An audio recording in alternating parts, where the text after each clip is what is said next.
قادم النبی صلی اللہ علیہ وسلم المدینہ تا، حضور علیہ الصلوۃ والسلام نے جب مدینہ منورہ میں قدم رنجہ فرمایا تو آپ علیہ الصلوۃ والسلام نے دیکھا لہم یومان یلعبون، کہ ان کے 2 دن ایسے ہیں کہ جن 2 دنوں میں وہ کھیل و کود میں مشغول رہتے ہیں، وہ مختلف طرح کی لاو و لعب کی محفلیں منعقد کرتے، شراب و کباب کی محفلیں چلتی۔ تو آقا کریم علیہ الصلوۃ والسلام نے ان کو مخاطب کر کے کہا ما ھذان یومان، یہ 2 دن کیسے ہیں؟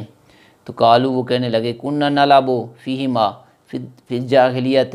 یا رسول اللہ یہ ہمارے وہ دن ہیں کہ دور جاہلیت میں ہم ان میں کھیل کود کیا کرتے تھے، ہمارے لاو و لعب کی محفلیں ہوا کرتی تھی۔ تو آقا کریم علیہ الصلوۃ والسلام نے کہا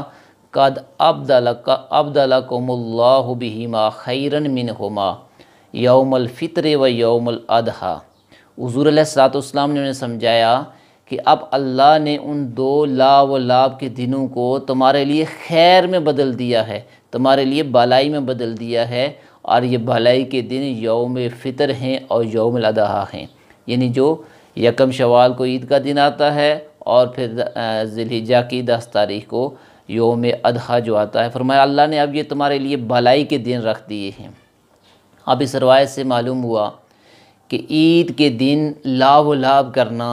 عید کے دن جو ہے وہ کھیل کے دنوں کو کھیل و کود میں گزارنا، یہ زمانہ جاہلیت کی نشانی ہے۔ دور جاہلیت میں ایسا تھا، لیکن آقا کریم علیہ الصلوۃ والسلام نے اپنے صحابہ اکرام کو، اپنے ماننے والوں کو، اپنے امتیوں کو بتایا کہ اللہ نے ان کو اب خیر میں تبدیل کر دیا ہے، یہ خیر کے دن ہیں، بھلائی کے دن ہیں، رب سے انعام اور اس کا اپنی کارگزاری کا، اپنی جو مہینے کی جو ریاضت ہے اس کا صلہ وصول کرنے کے دن ہیں، نہ کہ یہ کھیل و کود کے دن ہیں۔ اور جب یہ دن آتا، رحمت دو عالم صلی اللہ علیہ وسلم عید کے دن نماز فجر ادا کرتے، اس کے بعد کان یغتسل النبی صلی اللہ علیہ وسلم یوم الجمعۃ و یوم العرفۃ و یوم النحر و یوم الفطر۔ حضور کا یہ معمول کہ آپ اس دن نماز فجر کے بعد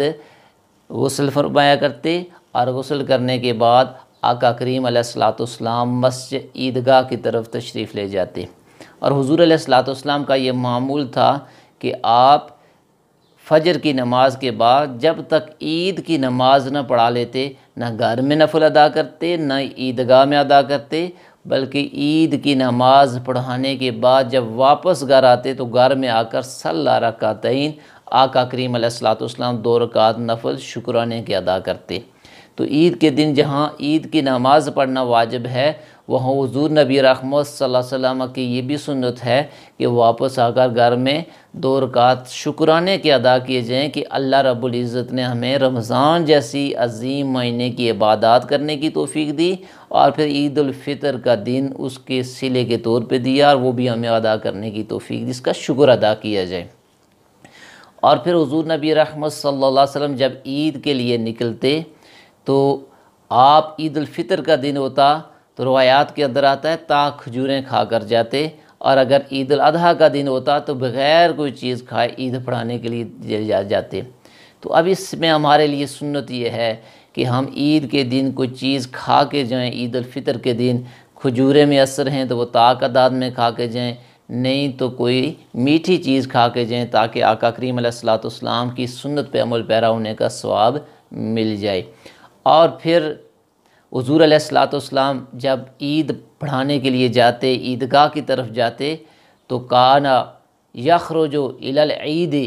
ماشین و یرجع ماشین، سنن ابن ماجہ کی حدیث پاک ہے۔ آقا کریم علیہ الصلوۃ والسلام عید کی نماز پڑھانے کے لیے جاتے تو آپ پیادل جاتے، واپس پیادل آتے، یہ حضور علیہ الصلوۃ والسلام کی سنت مبارکہ ہے۔ اس لیے کہ جب آدمی باوضو ہو کر عیدگاہ کی طرف، مسجد کی طرف جاتا ہے تو ہر قدم کے عوض اللہ 10 نیکیاں عطا کرتے ہیں، 10 گناہ معاف کرتے ہیں، 10 درجات بلند ہوتے ہیں، اور پھر واپسی میں بھی جب آئے گا تو اسے حضور کی سنت پہ عمل پیرا ہونے کی وجہ سے اتنا اجر و ثواب ملے گا۔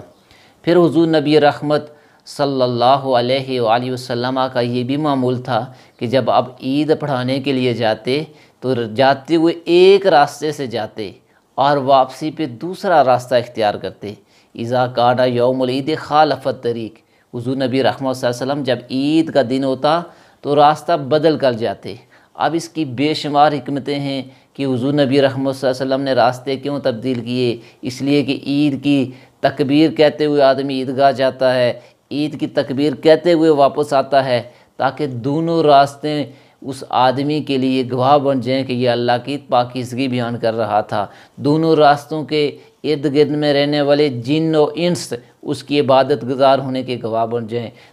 راستہ بدل کے آئیں گے تو پھر ایک ہی راستے پہ جب لوگ چلیں تو بھیڑ ہو جاتی ہے، ازدحام ہو جاتا ہے۔ اس سے بچنے کے لیے بھی تو اس کے اندر بے شمار حکمتیں ہیں۔ دونوں راستوں کو کے اوپر شعار اللہ ادا کرنے کا شرف لوگوں کو حاصل ہو جائے گا۔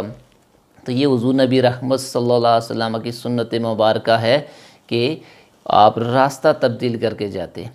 پھر اس عید کے دن قبرستان جایا جائے، قبر والوں کے لیے دعائیں مانگی جائیں، مرنے والوں کے لیے بخشش و مغفرت کی دعائیں کی جائیں، اس لیے کہ یہ عید کا دن جب اللہ عطا کر رہے ہیں تو انسان جو مانگتا ہے اللہ اس کو عطا کرتے ہیں۔ اور جب ہم قبرستان میں جائیں گے ان کے لیے بخشش و مغفرت کی دعائیں کریں گے تو وہ تو دعاؤں کے محتاج ہیں، اللہ ان پہ کرم کر دیں گے۔ حضور علیہ الصلوۃ والسلام کی یہ حدیث پاک فرمایا، جس نے عید کے دن 300 مرتبہ پڑھا سبحان اللہ و بحمدہ،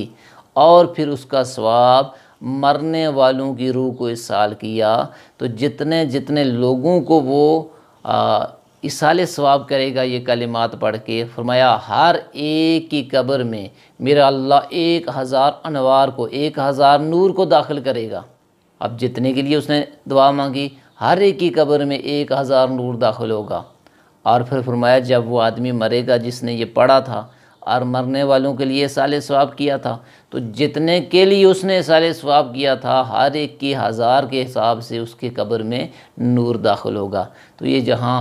قبر میں جانے والوں کا فائدہ ہے، اس میں ہمارا اپنا بھی فائدہ ہے۔ ہمیں عید کے دن حضور نبی رحمت صلی اللہ علیہ وسلم کے معمولات کو اپنانا چاہیے۔